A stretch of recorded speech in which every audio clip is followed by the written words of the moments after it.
మెదక్ జిల్లా రామాయంపేట మండల కేంద్రంలోని ఏటీఎం సెంటర్లో గుర్తు తెలియని దుండగులు చోరీకి ప్రయత్నం చేశారు. సీసీ కెమెరాలు ధ్వంసం చేసి లోనికి చొరబడిన దుండగులు ఏటీఎం మిషన్ ధ్వంసం చేసి చోరీకి ప్రయత్నం చేశారు. అది తెరుచుకోకపోవడంతో ఏటీఎం స్క్రీన్ ధ్వంసం చేసి పరారయ్యారు. విషయం తెలుసుకున్న ఏటీఎం సెంటర్స్ నిర్వాహకులు ఘటనా స్థలానికి చేరుకుని పరిశీలించి అనంతరం స్థానిక పోలీస్ స్టేషన్లో ఫిర్యాదు చేశారు.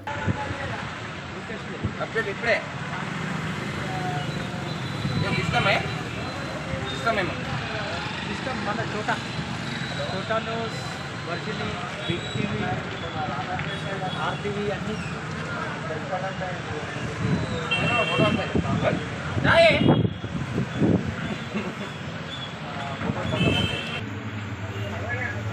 ఘోరంగా డ్యామేజ్ అయిందన్న. ఒక్కసారి చూడు, నేను పంపించిన చూడు ఫోటోలు పెట్టినా. నేను మీకు వాట్సాప్ చేసిన.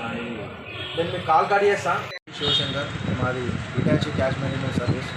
రాత్రి దుండగులు వచ్చి ధ్వంసం చేసారు. ఏటీఎం మొత్తం డిస్ప్లే అవన్నీ కూడా పోయినాయి. క్యాష్ అయితే ఏం పోలేదు. సీసీ కెమెరా కూడా ధ్వంసం చేసారు. మేము మన అది పోలీస్ స్టేషన్లో కూడా మేము ఇన్ఫామ్ చేస్తాము. దొంగలను పట్టుకొని తగు చర్య తీసుకోవాలని పోలీసు వాళ్ళకు మేము కోరుతున్నాము. మరిన్ని అప్డేట్స్ కోసం మా ఛానల్ని సబ్స్క్రైబ్ చేయండి.